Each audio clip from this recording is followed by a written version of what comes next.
Hello and welcome to this special frontline webinar on the situation in West Asia. It's been 2 weeks since the Americans and the Israelis struck military targets repeatedly in Iran in violation of all international norms and legal requirements. Uh, there have been in those 2 weeks, any commentator would have to really look back at his notes or go on the internet again and again to see how the American narrative especially has changed, from saying that the killing of Ali Khamenei will bring down the Iranian government to all kinds of tall claims that have been made, to jokes about Iranian warships that it's more fun to sink them. All kinds of things have been said. Many hundreds of Iranian civilians have been killed in these attacks. But the kicker really is that the Iranians have also delivered a robust response. In a sense, they have given the Americans and the Israelis a kick in the pants, which many didn't anticipate. And I think that the changes that are now taking place, even a small signal like the Italian prime minister saying that we are not going to be part of this war, the signal is out. And the Iranians have taken full advantage of their asymmetric position and essentially bringing the world's economy to its knees by controlling energy supplies, by making sure that there are difficulties. The Iranians have realized where their strengths lie. And it's also clear that Trump and his team have walked into a war about whose objectives they pretty much have very little clue about. Anyway, I'm going to leave my 2 bits here and bring in our two discussants today. Bashir Ali Abbas, well-known West Asia analyst, writes extensively in Indian Express, in Frontline, and is a regular commentator. And then, of course, we have Anshuman Chaudhary, very sharp in his views.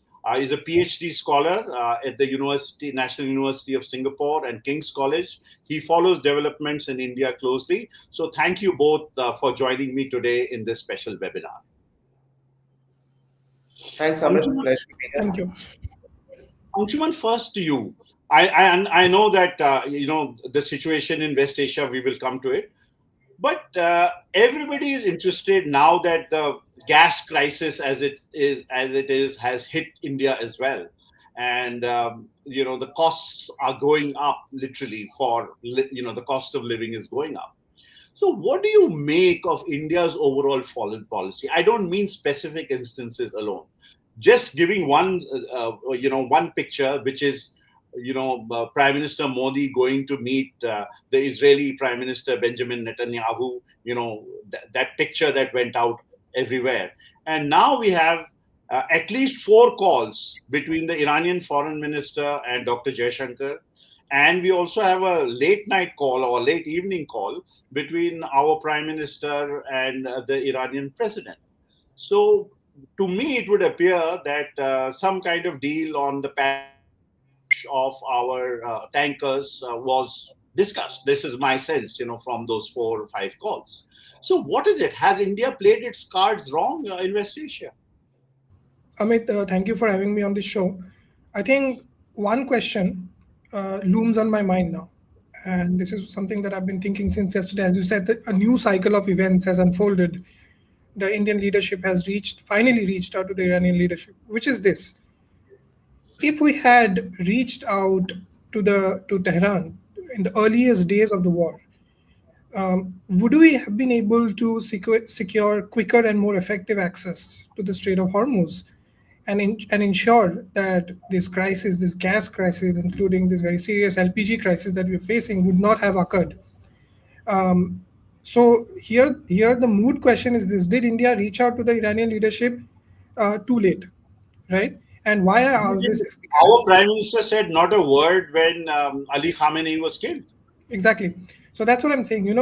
What really stands out is not just the fact that India reached out late, but also the fact that the Prime Minister in the early days of the war did call up the Gulf state leadership. He called up every Gulf state, also Jordan. He, of course, also called up the Israeli Prime Minister Benjamin Netanyahu. I think this was the third or the second day of the war. And the call, the readouts of his call with the leadership of the Gulf states mention categorically that he condemns the violation of territorial integrity and sovereignty of the Gulf states. So this is not neutrality. I am clear on this. When you assert this principal position on the protection, on the violation of sovereignty and territorial integrity, but with only one side in the first few days of the war, which is a very critical period of this conflict cycle, then in my view, you are demonstrating that your loyalties or your fidelity overall lies with one side. And the fact that you're reaching out to the Iranian leadership 13, 14 days after the war, uh, and that too after this very clear gas crisis has hit India, it Yeah. shows that we are now firefighting in many ways. This So, is so, this so, my, so to return to my question, Anshuman, did we play our cards wrong? Did we back the wrong side? Yes, I would Only say looking at it from our interests. absolutely. In fact, this is what I would say, right? I've been seeing a lot of discussions in the last few days saying that what India is doing is in its self-interest. This word is being thrown around that we are maintaining a studied silence, strategic silence, etc., in purely our interest, right? But the gas crisis that we are facing doesn't that count as interest? This is as concrete a manifestation of self-interest as it can be. But clearly, we are now struggling to secure access to probably the most important petrochemical oil and gas choke point in the world now, right? So, and what you said, let me also comment on that. The Prime Minister's visit to Israel just 3 days before the war, I think it was a spectacularly covered visit, very high voltage visit. The Prime Minister also received a medal at the Knesset, the Israeli parliament. There were reports after that that medal was literally just created out of thin air. A newly minted medal. It was a Yeah, newly minted medal. Yeah. yes, but the image of him doing that, getting that medal in the parliament and delivering a speech in the Knesset where he literally uttered these words: India stands with Israel at this moment and beyond, right? These words matter. Spoken words, in my view, matter in geopolitics, in historical geopolitical memory. So I think, yeah, these things will be remembered in different circles, including most importantly in Tehran. Right. But Bashir, I want to come to you again, looking at it from a pure self-interest. We have roughly 10 million Indians or people of Indian origin, mostly Indians, I would imagine, living and working in the Persian Gulf. Apart from the fact that our nationals have been killed in this conflict, there have been instances, the reports coming in of those deaths. I mean, what does this kind of bizarrely pro-Israel policy, what impact does it have? Because at least formally, the Gulf states, most of them, I mean, maybe there are one or two exceptions, most of them in their statements, in their words, stand with the Palestinians or, stand against the violation of territorial integrity. So where does this leave our citizens there? And that a huge amount of, remittances come from that region to India. Yeah, again, thanks, Amit. I also have like about two or three takes on what you just asked, Anshuman. But to start off with your last point, it's less about whether the Arab states stand in favor of Palestine or not, but it's more about them standing against proven Israeli unilateral ability to reshape the region's boundaries. This is anathema to them, right? And regardless of how they articulate it, this is a constant concern, and this is going to be a long-term concern as well. Ultimately, in the last 5 years at least, even across the last decade, it's become very clear that for several of these states, the priority is economic diversification, for which you need regional stability because of investor confidence, right? The moment that bubble is burst, the moment you have missiles flying around even and hitting targets like Dubai, that bubble is certainly burst, right? So it's bad for long-term regional stability. So they have that strategic logic, for standing against such aggression by Israel, which is categorically unilateral, right?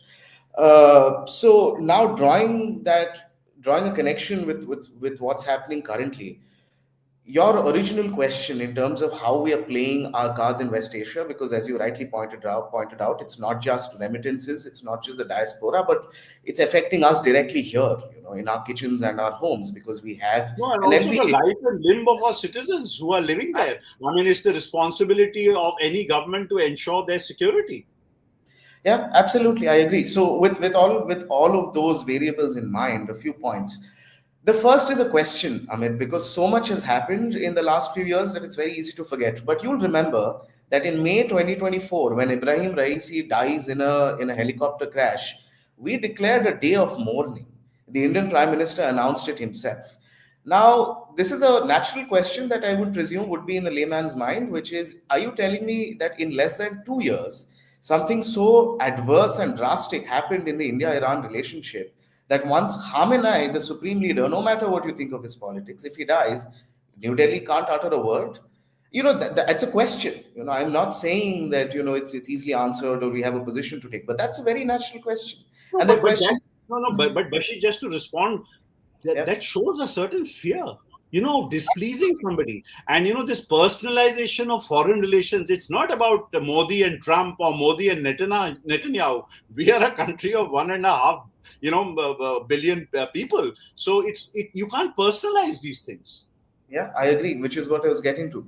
The second is the question of Modi visiting Israel just before the attack started, and that risk was very imminent. Everybody knew that. We ourselves knew it. Our government also knew it. Our advisory was in place in Iran since January. We renewed it. We renewed it at the same time as the Prime Minister was visiting. The optics, as Anshuman very rightly pointed out, is not just for historic geopolitical memory, but it has real-time impact.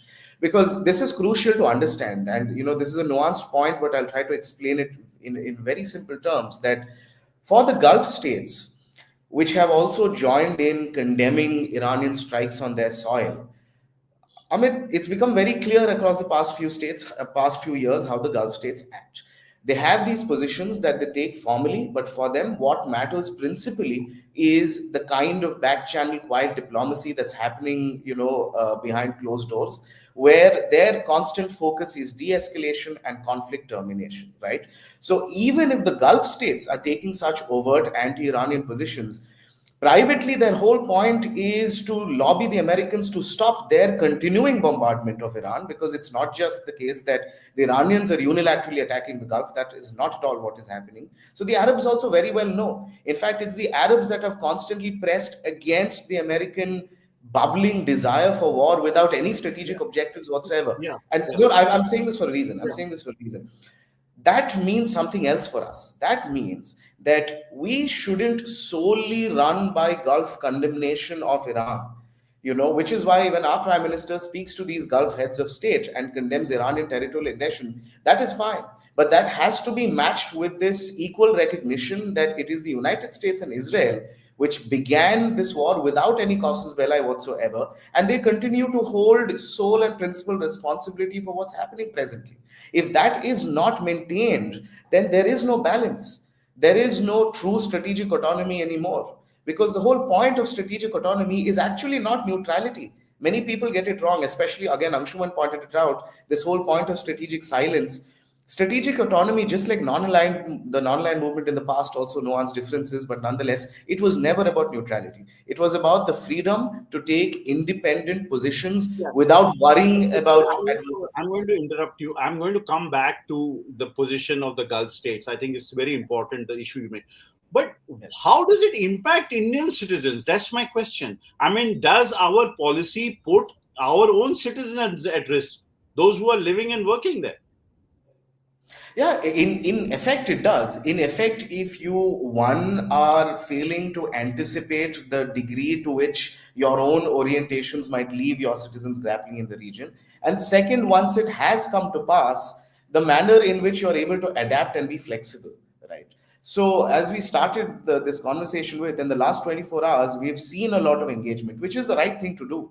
But as Anshuman also pointed it out, this could have happened far earlier, and it needed to be accompanied with condolences on Khamenei's death, which you have so many former Indian ambassadors also pointing out. And I think it's very necessary to state that the Iranians have also been very clear. India is an important partner to them. They have a difficult relationship with the Pakistanis. The strategic logic is well in place, which is why they were also confused as to why India is not showing a lot of interest in upholding the rules that are left. And I say the rules that are left because the last 3 years we've seen a decimation of the rules in the international order, right? So the Iranians were very clear about the need from the very beginning. We have just been very slow to respond. The last point that I'll add here is the fact that, very ironically, Amit, and this needs to be said, even the UN itself, the kind of resolutions that have found consensus, the most recently, the resolution that was passed, which sort of almost disproportionately laid the blame on Iran and had the backing of over 100 countries. Before that, if you even look at the UNSC resolution last year, which sanctioned Trump's Board of Peace agreement, all of those are technically ultra vires of the UN Charter. Right. Now, again, we signed on to it. It's unfortunate, but we also understand that at this point, so these are the contract. You signed on to it, and then next day you are literally, I'm sure, pleading to let your tankers through the Straits of Hormuz. So there are these and honestly speaking, Bashir, we have seen the state of the United Nations. I think its irrelevance is growing by the day, indeed by the hour. What they do, what they say, it doesn't matter, because it's I mean, let's go back to the Iraq war. At least there was an effort by the Americans to get a resolution to prove there were non-existent nuclear weapons in Iraq. I'm old enough. I covered that war, so I'm old enough to remember. But the point I'm making is that today, the UN, literally stands, quite irrelevant. To come to Anshuman, I just want to bring you in here, Anshuman. We also saw, in my view, a very important statement by the Oman foreign minister to select journalists, in which the foreign minister is essentially saying that the Gulf states need to rethink their security. And anybody who has not seen a map of the Persian Gulf, I really suggest that they should see it again, because the proximity of these countries to Iran is absolutely staggering, and it's really geographically intense. So the point I'm making is that the fact that these interceptors, or the lack of them, are evident as far as the security of Qatar or Oman or Bahrain or Kuwait is concerned, would this kind of Iranian attacks, would it not prompt these countries to really, in Saudi Arabia, to really rethink their security? Like Bashir was saying, diversify your economy, but maybe it's time to diversify your security as well.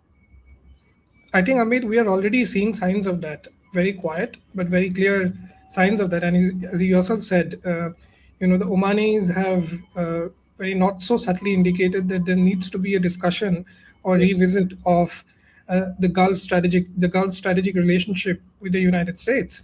And I think a senior Saudi figure also said that on Al Jazeera Arabic the other day. So there would certainly be, and this, historically, this won't be new. If you go to the past, the idea of the Gulf states hosting US military bases have always been vulnerable to internal debates and, in fact, domestic pressures within these Gulf states also. And I think what Iran has done this time, by relentlessly pounding these, Gulf states and reminding them of their, as you said, of the geographical, very striking geographical proximity to the southern Iranian coastline. I think, by reminding so, Iran has very successfully provoked these Gulf states to revisit whether, the relationship with the United States is working in their favor or against them. And please, let's also remember that, one of the key logic behind the Gulf states' historical decision to give basing privileges to the United States was to act as a deterrent against Iranian attacks, right? I think Iran this time has completely turned that logic on its head and said that instead of deterrent, you are becoming a magnet for Iranian attacks by allowing the US to use these bases. But of course, on record, I think most Gulf states I've been, seeing their statements on TV and online. I think a lot of them deny the fact that the US has been using these bases for attacks. But we all know, I think there are 11 forward bases of the United States in all the Gulf states. There are a far more number of staging posts. The US Navy's Fifth Fleet is headquartered in Manama, which is one of the earliest targets of this war. So I think there will be a discussion, but let's also remember that all of this, the elite decision making tends to prevail in most of these cases. So, it could be very personality driven. For example, in Saudi, and within the specific governments of the Gulf states. So, I think it's too early to say that the relationship will collapse. But there is absolutely no doubt that there is a very lively discussion and very urgent discussion in these Gulf capitals on what should we do, what should this relationship look like in the next few years. And I Yeah. think Bashir would have more on this, Yeah. since So I think what I'm going to do is I'm going to take a question now, because we have viewers writing in, and there's a question from Indira V. And I would urge all those who are with us in the webinar to send in their questions. Indira V, and this is for you, Bashir. India managed a decent balancing act when the Russian-Ukraine thing happened. What do you think happened to our foreign policy? Just one second. Yeah. What do you think happened to our foreign policy between then and now that it has become so ham-handed and obviously spineless? Well, that then and now is the same, because the thing is a Russian invasion of Ukraine. There we actually took a very pragmatic position. I usually refrain from comparing the European and Middle Eastern theaters. They couldn't be more different.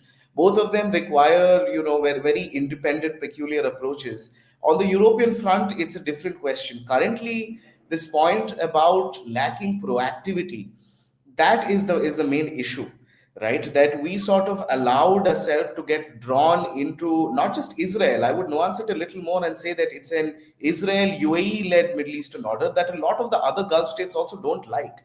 Let's not forget, until the evening of the American strikes on Iran, the American Israeli strikes on Iran, one of the main questions in the Gulf is what is happening to the Saudi Emirati relationship, both of whom are important partners to us, right? It's very clear that there's a new churn underway. The answer to this question actually relates to something else that I wanted to say to the question that you just asked, Anshuman, which is our seeming inability to convince the political leadership to avoid getting drawn into camps which might not be enduring. What do I mean by that? Look, Anshuman very rightly pointed out that the Gulf states have for the longest time relied on US security to deter Iranian attacks. But I want to nuance that a little further. Why did they end up relying on the Americans so much? Right? You'll see that the Saudis and a lot of the other states are one of the largest defense spenders in the world. But most of the money that they spend goes to buying off the shelf American equipment. These are states that historically never invested in developing a robust military industrial complex of their own, right?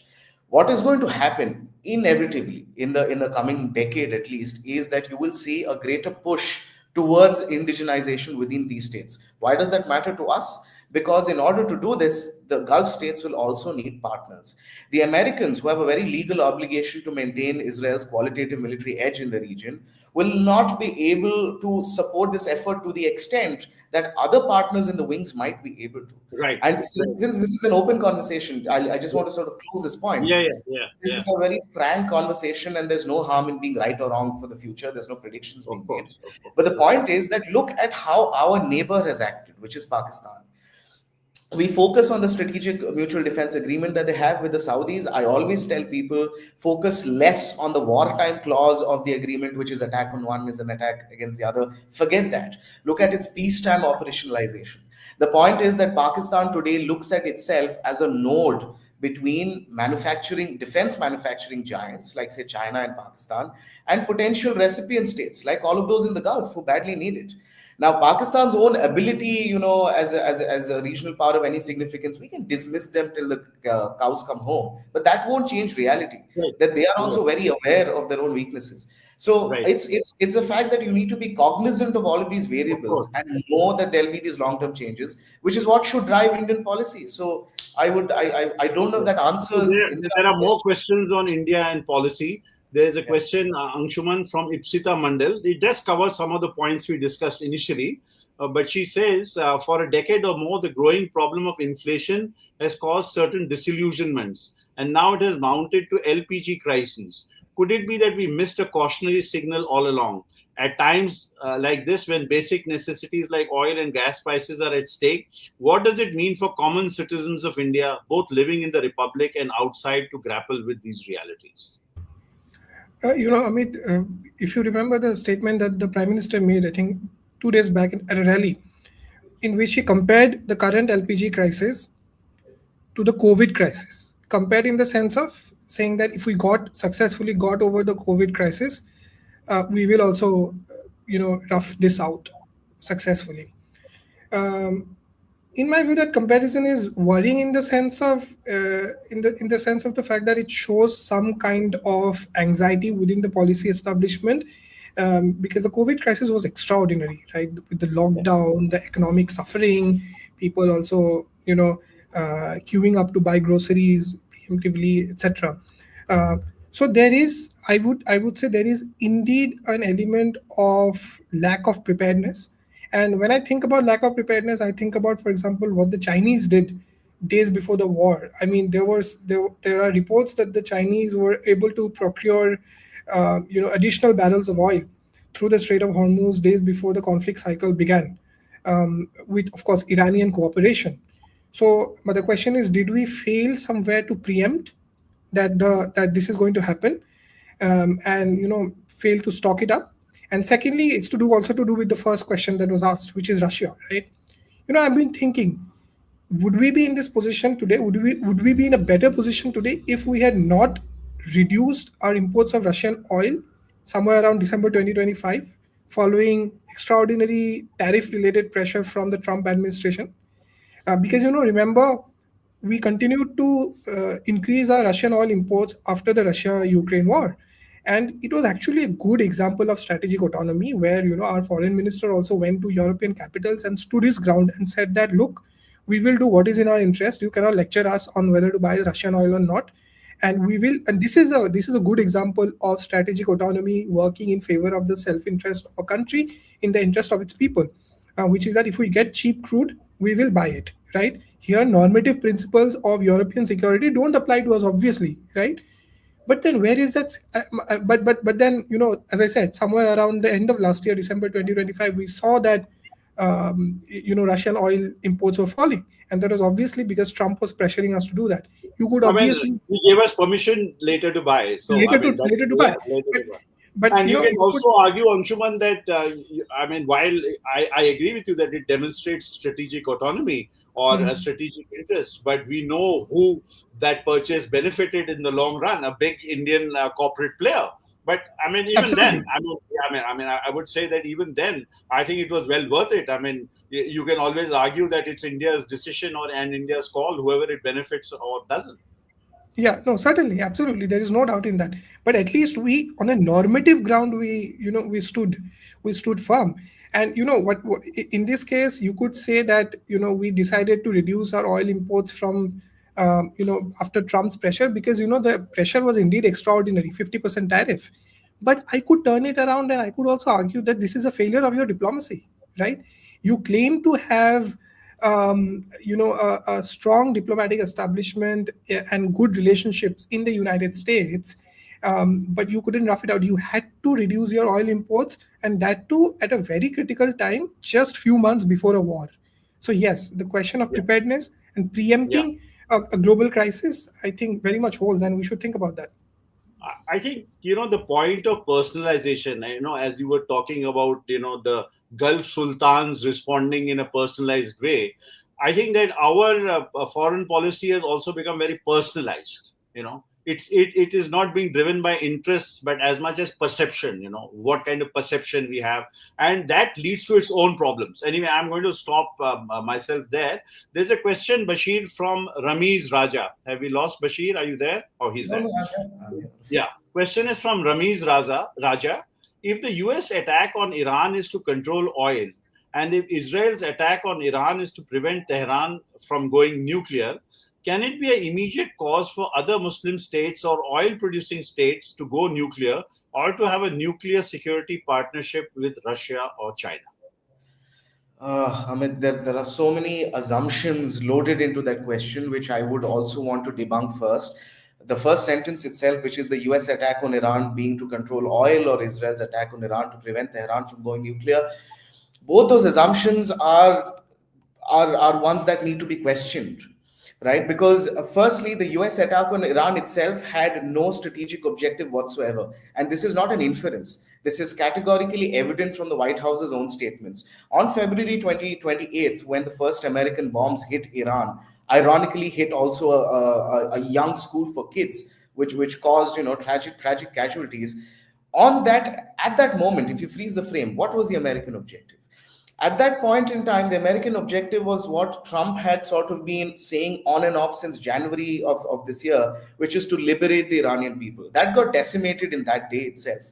It became very clear that the whole world was talking about the rally around the flag effect this would create in Iran, and that is exactly what happened. Today, Iranians are expressing nationalism more fervently than, say, before the war, right? So the Americans decimated a grassroots movement that was taking hold in Iran. Yeah, Right? I would urge you to focus on the latter part of the question. Yeah, Bashir. I will. Yeah. So the question of the Iranian nuclear program is also similarly evident. I'm just sort of reminding people because it's so easy to forget that the White House notification from last June about Iran's nuclear facilities being obliterated and any suggestion otherwise being disinformation, that press note is still up on the White House website. So I would encourage everybody to sort of go and look at it. Now, this part about what the ramifications would be. Nuclear security partnerships or them going nuclear themselves is a long-term question that cannot be answered. Russia and China are not states that are looking to extend the nuclear umbrella to the Gulf. There has been no such indication, and the risks of doing that would be plenty, right? But the Gulf states themselves going nuclear is a possibility that I would say we should now consider. This is also something that you've never spoken about in the past because the Saudis, at least MBS himself, has articulated this. They have said that the Saudis can and will go for the nuclear option if the Iranians get a nuclear weapon, right? Presently, the Arab concern is that, look, the Iranians were not getting a nuclear weapon, right? And that's very clear that so whatever you are looking to bomb out of Iran, you already did last June. Right. So at this anyway, the great scholar who promised the end of history, Francis Fukuyama, has written on his Substack that one of the things that North Korea did well was to maintain its nuclear capability. And coming from someone like him, I think it's instructive, to all the people who think about national security, and perhaps also to many Indians who questioned, India's decision to go nuclear in May of 1998. It generated a lot of debate and discussion, but in the long term, perhaps going overtly nuclear may have helped India. But anyway, that's a question for another day. Yes, Amit. But what I'm saying is that the key variable that's missing in the question is the fact that will the Iranians themselves is the key lesson that they're learning now going ahead is the inevitable need for the bomb. Right? So you have to first watch whether the Iranians do it or not. Right. So I'm going to read it out as a comment. There's a comment from Mukteshwar, which says, leaving aside present and future conflicts, what all Arab nations need to do is develop robust economies within 14 years. I'll take that as a comment. But there's one interesting one which I want to get you in on, Anshuman. Subramanya Anantakrishnan asks, is China out of the scene now? I'm not sure what that means. I think the question basically is saying that is China relevant to the current situation in the Gulf? I think that's the question. Yeah, that's the question. 100% relevant. That's my reading of the question. Yeah, 100% relevant in different ways. The broader way is that the Chinese, without doing anything themselves, are being able to project themselves as the preferred great power partner for many of global South countries, by emerging as this great contrast to the other superpower, which is the United States. And the Chinese have been doing this for many years now, which is presenting a different model of cooperation, which is different from the American model of aggression, military cooperation, singular focus on military cooperation and strategic cooperation.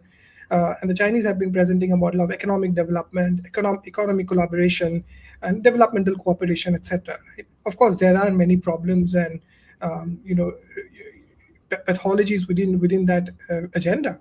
But what the United States has done this time has once again showed that the American model or American model of global expansion is the more destructive and divisive model, right?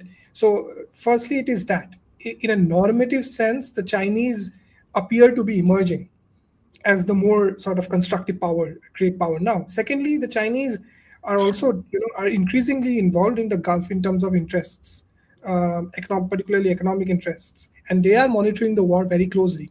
They are monitoring the war very closely in the sense of studying American offensive capabilities, Gulf defensive capabilities, and also in terms of understanding certain red lines that the Pentagon has, or the Gulf partner or its Gulf partners have, in terms of withstanding certain kind of attacks, right? And we have also seen, of course, reports of Chinese satellite image companies providing real-time imagery of American military assets in the Gulf, and the status of those assets in the Gulf to, in many ways, puncture American propaganda, one might say, on the invincibility of the American military network in the Gulf. So I think China remains very much relevant in what is going on right now. And also, let's not forget, the Chinese have their own plans with Taiwan, right? So whatever happens towards the west of the Indian Ocean will have ripple effects Right. on the east of the Indian Ocean. Just as so many analysts have been watching the war in Ukraine, I'm sure many analysts are watching and what's Yeah. going on in the Gulf too. Amit, There's one I'm question sorry. for you, Just, Bashir. just, I'm Yeah, sorry. go ahead. Just before you proceed to the next one, this thing absolutely needs to be mentioned. The Iranians have sent more oil through Hormuz in the days after the war began, compared to the days before it, and it's gone to the Chinese. Right, Right. So the absolutely, Chinese have secured that access for the longest time, and they are benefiting. So China is absolutely. far from out of the scene, but I think I Absolutely, agree with everything that absolutely. Anshuman Good, mentioned. that's a good point. So we have a question from Bihari Scooser, and the question is that how is it that India's geopolitical game has become so weak and so vulnerable? I'll leave the second part of the question out. I'll just, Bashir, focus on the first part. Make it simple for you. Amit, I'm afraid the question is too simple. Like, this is a problem that we don't, the framings that we have conversations in, if they're not nuanced, then we won't be able to truly apprehend the variables that will affect. I think the question that is being asked is that Yeah, we are a big country with yeah, big interests. yeah. The resources, say, I mentioned in 98 that India had then, and today there's a vast difference in resources. But are we speaking up? Do we count in the Committee of Nations? I think that is the broad spirit Yeah. of the question, if I might put it like that. Amit, the best way I can phrase that answer is that we do, but we seem to forget that we do, right? At least in terms of our government articulations. Like, even from the beginning, the point isn't about whether you have a spine or not, whether your geopolitical game is strong or not, but the point is about how well you apprehend variables that matter to your strategic interests, right? And how quickly you're able to adapt when those variables change. It's just that simple. So in the Middle East itself, and since we were discussing Russia and Ukraine just now, there is an irony in the picture here, which again people forget, that if you look at our position on Russia and Ukraine for the longest time historically, especially at the UN, because the UN vote still matters as an expression of policy, we have always abstained. We have always abstained because we like abstentions as instruments to improve our room to maneuver. And that is not a wrong thing at all. You would want to expand your room to maneuver. You would like to keep all options open. But look at how we have always voted on, say, questions pertaining to Israel's violation of international law or the question of Palestinian rights. Even after the madness that Israel unleashed in 2023 and perceptions of us having completely been married to the Israelis, I'm talking about the past few years, India continues to vote in favor of resolutions that criticize Israel, right? That had been something that was consistent, which is why the moment the Indian Prime Minister landed in Israel, its optics as well as its substance becomes all the more confusing, because it goes against the institutional memory that our Ministry of External Affairs has, and the nuance that the ministry as an institution brings out in its articulations on where India stands on key issues. right? I'm just too afraid that political framings have overtaken the discourse to such an extent that it creates perceptions of who we are by default. As you said, we are a nation of, over a billion at this point. Single personalities or the politics of certain parties cannot dictate where India stands. And if you look at the government, say, with several ministries, you have enough and more officials who understand that, which is why at the end of the day, even the last 24 hours has proven this. It's good, hard diplomacy with partners who matter, which is currently the Iranians, which will affect our interests the most to secure access to Indian oil. It has begun with 2 tankers, and I'm hoping that it'll expand into more tankers in the future. But the point is continued engagement. And let's not forget, we are the chair for the BRICS this year. And the newest entrants to the BRICS, the UAE and Iran, are 2 states that are sort of holding the grouping also hostage, which only increases our challenges. I think that needs to. Well, I think on the BRICS front, the Iranians have made their sentiments quite clear in the readout that they have provided. They have said clearly they expect India to speak out as the chair of BRICS. Anyway, we leave that. That we should. That we absolutely should, Yeah, even without a consensus document. As we a have chair, a question Anshuman, from Ritika Ray, and she's asking, what does India's response to the Iran conflict reveal about its evolving foreign policy priorities, and how might this affect India's future role in global geopolitics? General question, but quite specific. Amit, I would ask, if I have to dwell on this question, what does Iran's response to the Iran conflict? I would say, what does Iran's non-response to the Iran conflict reveal about its evolving foreign policy priorities, right? And as I said earlier, the fact that the Indian Prime Minister in the earliest days of the war called up the Gulf leadership, called up the Israeli Prime Minister, but did not call up the Iranian leadership, already shows a kind of signaling that will go down for propriety, and that will be watched and remembered closely across the world, particularly, of course, in West Asia, right?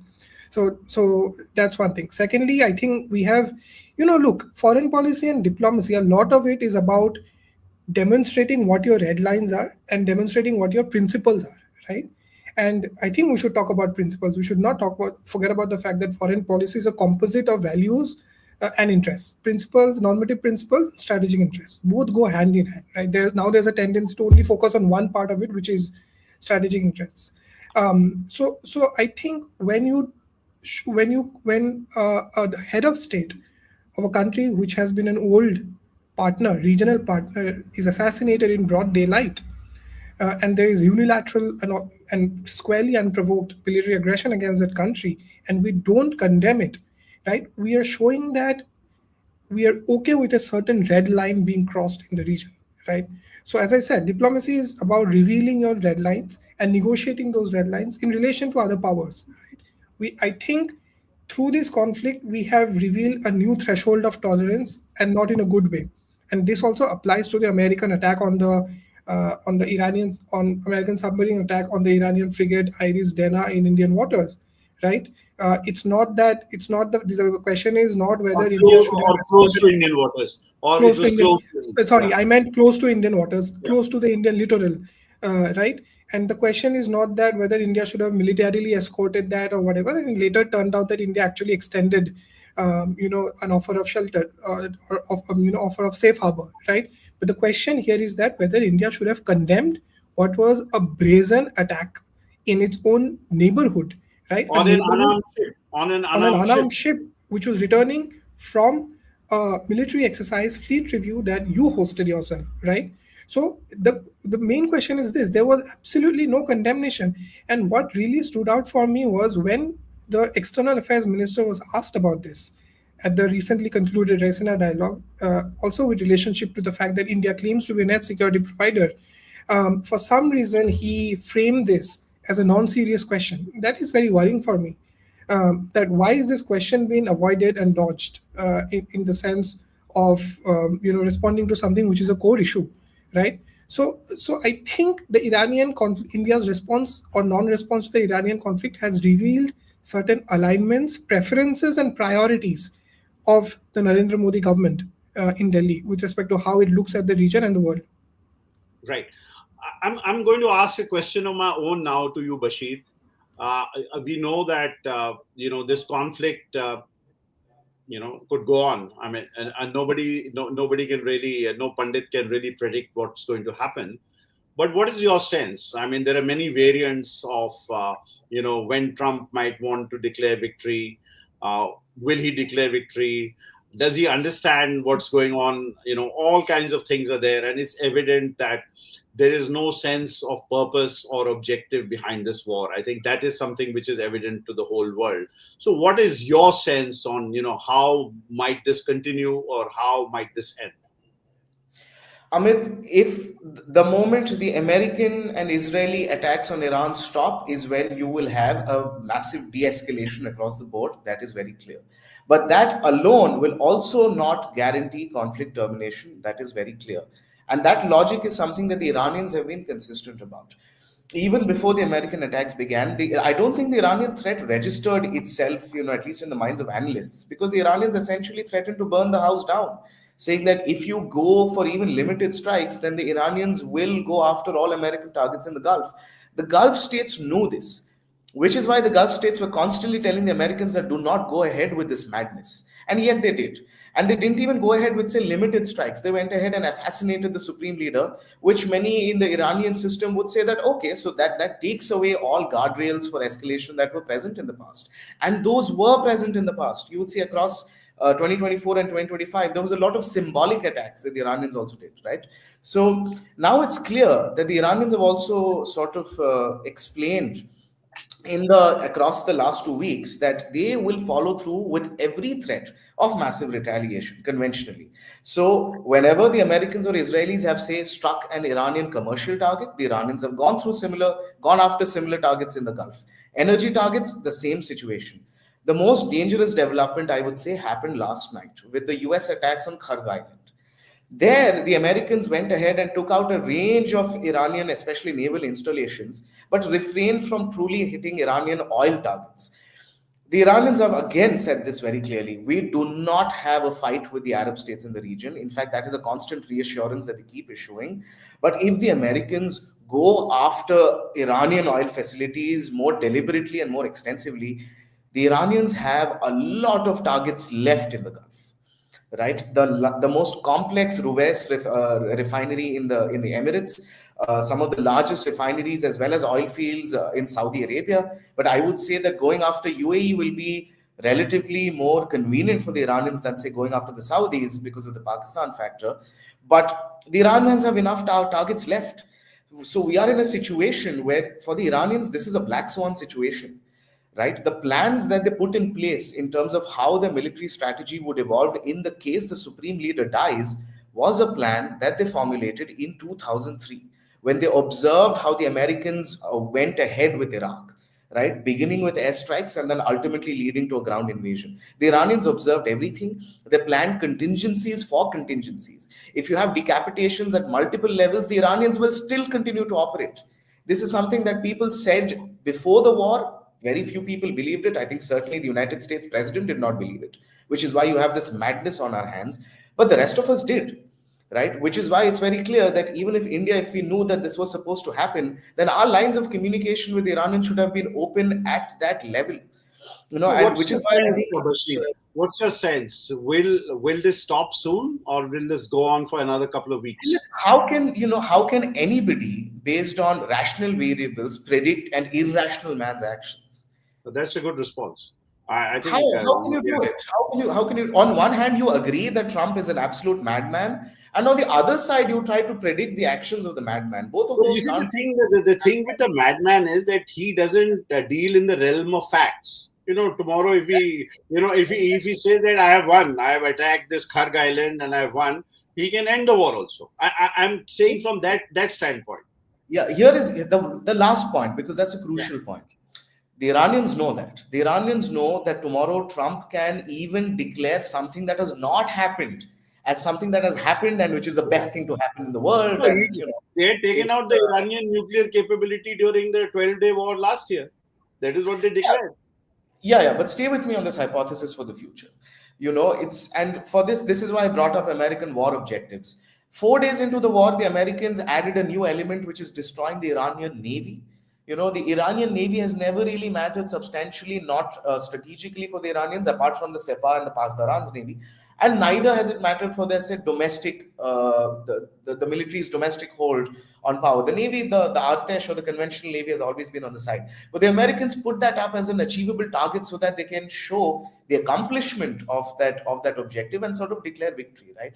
Now, going ahead, for Trump to continue to be able to do that or to tomorrow declare some grand strategic victory and call it off, the problem today, Amit, is that the Iranians have an equal say, right? They are also sitting at the table. Trump can only take an off ramp, whether real or not, if the Iranians allow it. If Trump says that, okay, the Strait of, as he's been saying, it's not even hypothetical at this point, that the Strait of Hormuz is open, ships should just go, the Iranians will attack the ships that are trying to pass, especially because they're going on American guarantees, right? So Trump's hand is severely curtailed by the Iranians, and Trump does not like that, which is why the Iranians have now put forward fresh demands. I don't know if you've seen it. Yeah, but the I've seen Iranians, them, the Iranians are saying that, again, remember, before the war started, this war did not start in the absence of negotiations. This war started at the heart, right? In the middle. A lot of analysts say that the war started because the negotiations had reached a point of breakthrough. Exactly, they were successful. So in this case, for the Iranians, this war is the negotiating table. It's no longer just a question of the Americans stopping and the regime surviving. They know that even if you leave things there, it will leave the Iranians in a worse place for the long term. So the Iranians want substantial American concessions. Combine that with Trump being a madman. And we have a genuine... And let's not leave Netanyahu out of the picture as well. So of course. Yeah, I want to bring in Anshuman on a related point. Anshuman, what I want to ask you is that we saw even an ASEAN statement, which was mildly critical, and it used, if I'm not wrong, the word assault. What I want to ask you is that, are we looking at a situation where ASEAN countries, the Europeans, India, some other influential countries, would there be enough heft and enough gather that all the diplomatic gather that these countries can create so that there is some pressure put on the United States to end this madness? Or is it that they have no influence with a man called Donald Trump? Firstly, the ASEAN statement it's not about just being mildly critical and using the word assault. I'll read out the first lines, the foreign minister's statement. It says, "We follow closely the situation and express serious concern over the escalation of conflict in the Middle East following the attacks initiated by Israel and the United States." Yes. They did far better than India did. Way better. I stand corrected. Way better. It categorically recognized the truth, which is these were attacks which were this war was started by the United States. And compare this with the statement Jaishankar gave in Parliament. Absolutely. In fact, I was also going over, I think this was the second or third day of the war, I was going over all the statements released by the BRICS member states. And India really stands out, right? India stands out, and how?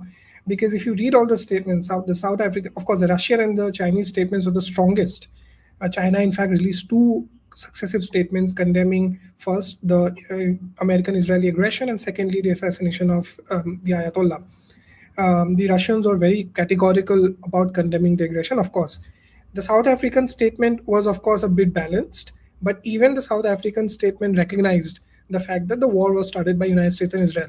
The Brazilian statement was interesting. The Brazilian statement said that in the very first line, that the attacks were initiated when negotiations were going on. Indeed. That's a very crucial fact. And of course, you've seen the first MEA statement. Come back to my question.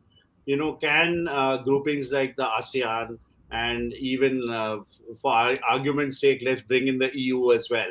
Obviously, all these countries are hurting now with whatever's going on. Economically, this is affecting everybody. So do you think that there could be some kind of momentum towards building some pressure on Washington to, end this war? In theory, yes. But in practicality, I'll just repeat what, Bashir said. We are dealing with an extremely volatile and mercurial administration in the White House. An administration that probably doesn't listen to anyone but itself, loves the sound of its own voice, right? And let's not forget what Marco Rubio went up to Munich Security Conference podium and said the other day. Literally said we should reinstate colonial dominance. I mean, in many ways, the supremacy of the Western civilization. So I think this is an administration that has its mind set on what it wants to do. But yes, of course, these groupings can come together and make an economic argument that, look, if we are hurting, your economy would also suffer by extension. If the global economy suffers, your people will suffer, and your political traction within your homeland will suffer.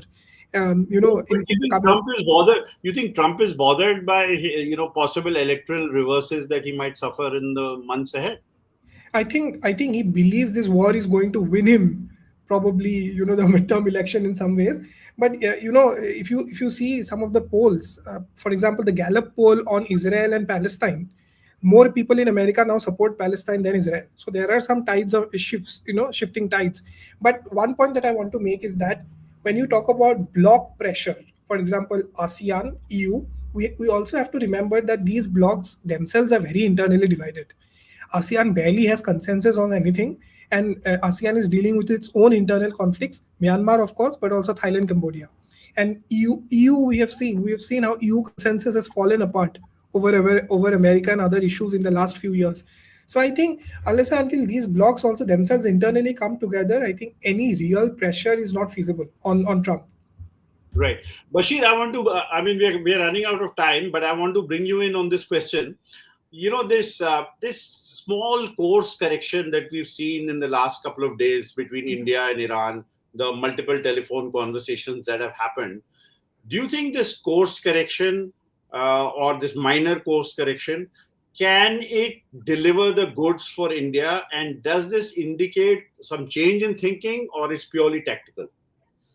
No, I feel this course correction can and will deliver good for India if it is sustained, right? And you will also have to pair it with what has been missing, which is a recognition that this is a unilateral American and Israeli trigger, which is causing problems that have affected Indians so directly. Right. And this is what I want to tie to what we began the conversation with, which is that strategic autonomy should leave you with the freedom to take positions. And I want to sort of, tease this thought, which is the fact that forget everything else. Forget the fact that the Gulf states themselves have long recognized that the Iranian threat cannot be tackled through the use of force alone, meaning that they were also moving towards reconciling with the Iranians as far back as, say, 2023. And I would say that logic will continue to apply even going ahead. But let's set that aside for a second. Look at the India-US relationship itself across, the last 1 year. How has it been?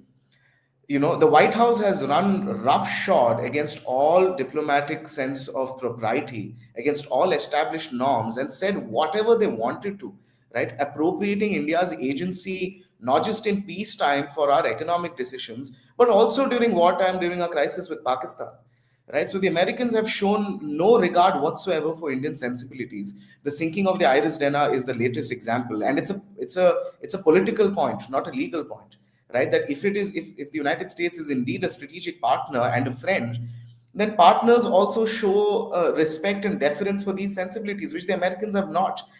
In this case, in the case of this war, we had this opportunity and still do to finally show the Americans, to tell them that these acts, which are detrimental to the interests of not just Indians but also the world, this would have probably been the path of least resistance, right? You are going to be joining sort of global clamor in just amplifying the fact that the American actions, the moment that they stop, that's when we can begin talking about the future, begin talking about de-escalation, and begin talking about stability again. So in this case, it's going to be a win-win. You finally have a window of opportunity with regard to your diplomacy with the Americans. And secondly, you would also garner greater favorable positions vis-a-vis the Iranians, right? And that is not something that we are doing as vociferously, which leaves many people, including myself, confused. Right. So I'm afraid we'll have to leave this discussion here for today. It's been a fascinating discussion, and thank you so much both to Anshuman and to Bashir. No one really knows, how this is going to end. We can only give you some pointers about the situation. A word of caution: don't believe everything that you see on social media or on mainstream websites. Try to double check and triple check whatever you're seeing, especially videos. All those things are there, but I think the one thought that at least comes to my mind at the end is that the Iranians have given a kick in the pants to both the United States and to the Israelis. I think that is evident from the events of the past 2 weeks. Whether it lasts, whether they are able to survive, is a question that is in the air. But all suggests that the assassination of Khamenei has led to a greater unity of purpose amongst the Iranians. The walkabouts by the Iranian president, by the head of judiciary, by their leader Ali Larijani, by the foreign minister, all shows their confidence of the Iranians. It also shows, interestingly, that they allowed a CNN reporter to be there for about 8 or 10 days and report from there, while Israel doesn't allow any foreign journalists to report anything of consequence. So that's where we stand. Thanks again to both of you for taking out time. And we will continue to watch what goes on in the region because it affects all of us. This is not just, esoteric foreign policy. It affects everybody's bills for their gas and for their petrol and for their diesel. So thank you very much for watching this special Frontline webinar. Thank you, Amit. Thanks, Bashir. Thanks, Amit. It was a pleasure to be here. Thank you.